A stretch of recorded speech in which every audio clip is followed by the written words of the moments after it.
Hi friends, welcome to Pendems kitchen. Pendems కిచెన్లో ఈరోజు వీడియోలో గుంటూరు ఒక స్పెషల్ దోశ రెసిపీని చూపించబోతున్నాను. ఈ దోశని కలిపట్టు అంటారు. చాలా టేస్టీగా ఉంటుంది. 2 రకాల ఫ్లేవర్స్తో ఈ దోశ తింటూ ఉంటే అబ్బా చాలా బాగుంటుంది. తప్పకుండా మీరు ట్రై చేయాల్సిన దోశ ఇది. సో ఇక లేట్ చేయకుండా ఈ కలిపట్టుని పక్కా కొలతలతో ఎలా ప్రిపేర్ చేసుకోవాలో ఈ వీడియోలోకి వెళ్ళి చూసేయండి. ఈ కలిపట్టుని ప్రిపేర్ చేసుకోవడానికి ఫస్ట్ ఇలా ఒక గిన్నెని తీసుకొని అందులోకి 1 కప్పు కొద్దిగా లావుగా ఉండే బియ్యాన్ని వేసుకోండి. దోశల బియ్యాన్ని అయినా వేసుకోవచ్చు, లేదంటే రేషన్ బియ్యాన్ని అయినా సరే వేసుకోవచ్చు. ఎప్పుడైనా సరే దోశలకి కొద్దిగా లావుగా ఉన్న బియ్యాన్ని వేసుకుంటేనే మీకు దోశ అనేది పర్ఫెక్ట్గా వస్తుంది. సన్నగా ఉండే సోనా మసూరి బియ్యాన్ని కనుక వేసుకున్నారంటే మీకు దోశ గట్టిగా వచ్చేస్తుంది. సో అందుకని రేషన్ బియ్యాన్ని కానీ దోశల బియ్యాన్ని కానీ ఏవైనా సరే కొద్దిగా లావుగా ఉండేవి వేసుకోవాలి. ఇలా 1 కప్పు బియ్యాన్ని గిన్నెలోకి వేసుకున్న తర్వాత ఇందులోకి 1/2 కప్పు మినపగుళ్ళని వేసుకోండి. మీ దగ్గర ఒకవేళ మెజరింగ్ కప్స్ కనుక లేకపోతే వీటన్నింటిని కూడా మెజర్ చేసుకోవడానికి ఒక గ్లాసుని కానీ లేదంటే 1 కప్పుని కానీ పెట్టుకోండి, సరిపోతుంది. తర్వాత ఇందులోకి 1 టేబుల్ స్పూన్ పచ్చిశనగపప్పుని వేసుకోండి. అండ్ అలానే 1/2 టీ స్పూన్ మెంతుల్ని వేసుకోవాలి. చివరిగా ఇందులోకి 1/2 కప్పు కొద్దిగా మందంగా ఉండే అటుకుల్ని వేసుకోండి. మీ దగ్గర ఒకవేళ మందంగా ఉండే అటుకులు లేకపోతే పల్చటి అటుకులైనా సరే వేసుకోవచ్చు, ఏవైనా వేసుకోవచ్చు. ఒకసారి ఈ కొలతల్ని రిపీట్ చేస్తాను చూడండి. 1 కప్పు బియ్యం, 1/2 కప్పు మినపగుళ్ళు, 1 టేబుల్ స్పూన్ పచ్చిశనగపప్పు, 1/2 టీ స్పూన్ మెంతులు అండ్ 1/2 కప్పు అటుకుల్ని వేసుకోవాలి. ఇవన్నీ వేసుకున్న తర్వాత ఇందులోకి నీళ్ళని పోసుకొని వీటన్నింటినీ కూడా శుభ్రంగా 2-3 సార్లు నీళ్ళతో కడగండి. ఇలా కడిగిన తర్వాత ఆ నీళ్ళన్నీ కూడా వంచేసి మళ్ళీ తిరిగి మంచినీళ్ళని పోసుకొని ఈ బియ్యం పప్పుల్ని ఒక 4 నుంచి 5 గంటల సేపు నానపెట్టుకోవాలి. అంతకన్నా ఎక్కువసేపు నానపెట్టొద్దు, ఒక 4 గంటలు నానితే సరిపోతుంది. నేను ఇక్కడ ఒక 4 గంటల సేపు నానపెట్టిన తర్వాత మీకు చూపిస్తున్నాను, చూసారా? మనకి బియ్యం పప్పులు అండ్ అటుకులు అన్నీ కూడా చక్కగా నానిపోయాయి. ఇప్పుడు వీటిని గ్రైండ్ చేసుకోవడానికి ఇలా ఒక మిక్సీ జార్ని తీసుకొని అందులోకి నానపెట్టుకున్న బియ్యం పప్పుల్ని నీళ్లు లేకుండా వేసుకోండి. వేసుకొని ఇందులో ఇప్పుడు మీరు తాగే మంచి నీళ్ళని అవసరమైనన్ని పోసుకొని ఈ పిండిని కొద్దిగా లైట్గా రవ్వలాగా ఉండేటట్లుగా గ్రైండ్ చేసుకోవాలి. కొద్దిగా ఇలా బరకగా గ్రైండ్ చేసుకోవడం వల్ల మనకి దోశ అనేది క్రిస్పీగా వస్తుంది. ఒకవేళ మీకు దోశ మెత్తగా కావాలి అనుకుంటే పిండిని కొంచెం మెత్తగానే గ్రైండ్ చేసుకోండి. నేనైతే ఇక్కడ కొద్దిగా రవ్వగానే గ్రైండ్ చేశాను. నేను ఇక్కడ గ్రైండ్ చేసిన తర్వాత చూపిస్తున్నాను, చూసారా? మనం చేతితో పట్టుకొని ఈ విధంగా చెక్ చేసుకుంటే మన చేతి వేళ్ళకి కొద్దిగా రవ్వలాగా తగలాలన్నమాట. ఆ విధంగా గ్రైండ్ చేసుకోవాలి. ఇలా గ్రైండ్ చేసుకున్న పిండిని ఒక గిన్నెలోకి వేసుకొని దీని మీద ఒక మూత పెట్టేసి ఈ పిండిని ఒక రాత్రంతా కూడా పులియనివ్వాలి. ఈ పిండిని గ్రైండ్ చేసుకున్న తర్వాత ఈ పిండిని పక్కన పెట్టేసుకొని ఇప్పుడు ఇంకొక గిన్నెని తీసుకొని అందులోకి 1/2 కప్పు పెసళ్ళని వేసుకోవాలి. ఈ దోశ కోసం ఖచ్చితంగా ఇలా పెసళ్ళనే వేసుకోవాలి, బద్ద పెసరపప్పుని వేసుకోకూడదు. ఇలా 1/2 కప్పు పెసళ్ళని గిన్నెలోకి వేసుకున్న తర్వాత ఇందులోనే 2 టేబుల్ స్పూన్ల బియ్యాన్ని వేసుకోవాలి. ఇవి రేషన్ బియ్యం అయినా సరే దోశల బియ్యం అయినా సరే ఏవైనా వేసుకోవచ్చు. అండ్ అలానే 1 టేబుల్ స్పూన్ పచ్చిశనగపప్పును వేసుకోండి. ఒకసారి ఈ కొలతల్ని మళ్ళీ చెప్తున్నాను చూడండి. 1/2 కప్పు పెసలు, 2 టేబుల్ స్పూన్ల బియ్యం అండ్ 1 టేబుల్ స్పూన్ పచ్చిశనగపప్పు. ఈ మూడింటిని వేసుకొని వీటిని కూడా శుభ్రంగా కడిగి ఈ పెసలను మాత్రం ఒక నైట్ అంతా నానబెట్టుకోండి. అంటే ఈ పెసల పిండిని మనం పులియ పెట్టాల్సిన అవసరం లేదనమాట. సో ఫ్రెష్గానే మనం దీన్ని యూస్ చేసుకోవాలి.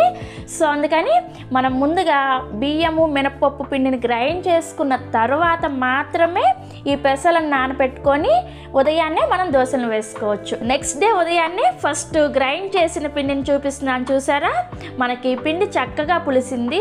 ఇప్పుడు ఇందులోకి మీ రుచికి సరిపడా ఉప్పుని వేసుకోండి. అండ్ అలానే ఒక 1/2 టీ స్పూన్ వరకు పంచదారని వేసుకోవాలి. ఇలా పంచదారని వేసుకోవడం వల్ల మనకి దోశ అనేది మంచి కలర్లో వస్తుంది అనమాట. దోశ తీపిదనం ఏమీ రాదు, చాలా టేస్టీగా ఉంటుంది. మీకు ఒకవేళ ఇష్టం లేకపోతే స్కిప్ చేసేయచ్చు. ఇలా ఉప్పుని అండ్ పంచదారని వేసుకున్న తర్వాత ఒకసారి పిండిని అంతా కూడా కలిపేసుకొని అవసరమైతే కొద్దిగా నీళ్ళని వేసుకొని ఈ పిండిని ఇలా గరిటె జారుగా కలుపుకోవాలి. సో మనం కలిపట్టు వేసుకోవడానికి ఒక రకం పిండి అయితే రెడీ అయిపోయింది. ఈ పిండిని పక్కన పెట్టేసుకొని ఇప్పుడు మనం ముందుగా నానబెట్టుకున్న పెసలను చూడండి, మనకి చక్కగా నానిపోయాయి.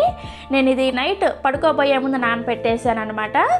ఇలా నానిన పెసలని గ్రైండ్ చేసుకోవడానికి ఇలా మిక్సీ జారుని తీసుకొని అందులోకి ఈ నానబెట్టుకున్న పెసలను వేసుకొని ఇందులో మీ రుచికి సరిపడా ఉప్పు అండ్ ఒక 1/4 టీ స్పూన్ వరకు పసుపును కూడా వేసుకొని ఈ పెసలని గ్రైండ్ చేసుకోవడానికి అవసరమైన నీళ్ళని పోసుకొని ఈ పిండిని మాత్రం మెత్తగా గ్రైండ్ చేసుకోవాలి. ఇక్కడ నేను పెసలని గ్రైండ్ చేసిన తర్వాత చూపిస్తున్నాను చూసారా, మనం గ్రైండ్ చేసుకున్న తర్వాత పిండి చూస్తే మనకి ఈ విధంగా నురగలాగా ఉండాలన్నమాట. ఈ విధంగా వచ్చేటట్టు గ్రైండ్ చేసుకుంటేనే మీకు దోశ అనేది చాలా పర్ఫెక్ట్గా వస్తుంది. అండ్ అలానే కన్సిస్టెన్సీ కూడా చూసారా, మనకి ఈ విధంగా ఉండాలి. ఈ పిండి మరీ పలుచగా ఉండకూడదు అనమాట, ఇలా ఉంటే సరిపోతుంది. ఇలా గ్రైండ్ చేసుకున్న పిండిని ఒక గిన్నెలోకి వేసుకోండి. సో మనకి కలిపట్టు వేసుకోవడానికి ఈ పెసరపిండి అండ్ మినప్పిండి రెండు కూడా రెడీగా ఉన్నాయి. ఇక లేట్ చేయకుండా ఈ కలిపట్టుని వేసేసుకుందాము. ఈ కలిపట్టుని వేసుకోవడానికి స్టవ్ ఆన్ చేసి ఇలా దోశల పెనాన్ని పెట్టుకొని పెనాన్ని మీడియం ఫ్లేమ్లో మీడియంగా వేడి చేసుకోవాలి. ఇలా మీడియంగా వేడైన పెనం మీద కొద్దిగా నీళ్ళని చిలకరించుకొని టిష్యూ పేపర్తో కానీ లేదంటే కాటన్ క్లాత్తో కానీ క్లీన్ చేసేయండి. ఇలా చేయడం వల్ల దోశ పెనానికి బాగా స్టిక్ అవుతుంది, క్రిస్పీగా వస్తుంది అనమాట. ఇలా క్లీన్ చేసుకున్న తర్వాత ఫస్ట్ దీని మీద ఒక గరిటెడు మనం ముందుగా ప్రిపేర్ చేసి పెట్టుకున్న మినప్పిండిని వేసుకోండి. తర్వాత మీరు ఏ గరిటెతో అయితే మినప్పిండిని వేసుకున్నారో అదే గరిటెతోటి 1/2 గరిట ఈ పెసరపిండిని ఈ పిండి మధ్యలో వేసుకోవాలి. ఇలా పిండి మధ్యలో వేసుకొని ఈ రెండింటిని గరిటెతో కలుపుకుంటూ మనం దోశలాగా స్ప్రెడ్ చేసుకోవాలి. ఇలా దోశలాగా పల్చగా స్ప్రెడ్ చేసుకునేటప్పుడు మంటని లో ఫ్లేమ్లో పెట్టుకొని స్ప్రెడ్ చేసుకోవాలి. లేదు అంటే మీకు దోశ అనేది చుట్టుకుపోయినట్లుగా వస్తుంది. అందుకని మంటని లో ఫ్లేమ్లో పెట్టుకొని మీరు ఎంత పల్చగా కావాలంటే అంత పల్చగా ఈ దోశని స్ప్రెడ్ చేసుకోండి. ఇలా దోశని స్ప్రెడ్ చేసుకోవడం అయిన వెంటనే మంటని మీడియం ఫ్లేమ్లోకి పెట్టుకొని దీనిపై నుంచి కొద్దిగా సన్నగా తరిగిన ఉల్లిపాయ ముక్కలు, అలాగే పచ్చిమిర్చి ముక్కలు, అలాగే కొద్దిగా జీలకర్రని వేసుకుంటున్నాను నేను. మీరు కావాలంటే సన్నగా తరిగిన అల్లం ముక్కలు, అలాగే తురిమిన క్యారెట్ని కూడా వేసుకోవచ్చు, అది మీ ఇష్టం. ఇలా వేసుకున్న తర్వాత దీనిపై నుంచి కొద్దిగా నూనెని వేసుకొని ఈ గరిటెతో ఒకసారి ఇలా ప్రెస్ చేశారంటే ఈ ఉల్లిపాయలు అన్నీ కూడా దోశకు చక్కగా స్టిక్ అయిపోతాయి.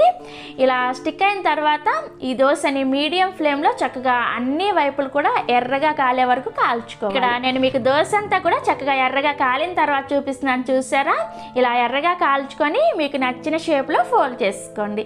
చూసారా దోశ ఎంత కలర్ఫుల్గా ఎంత క్రిస్పీగా వచ్చిందో.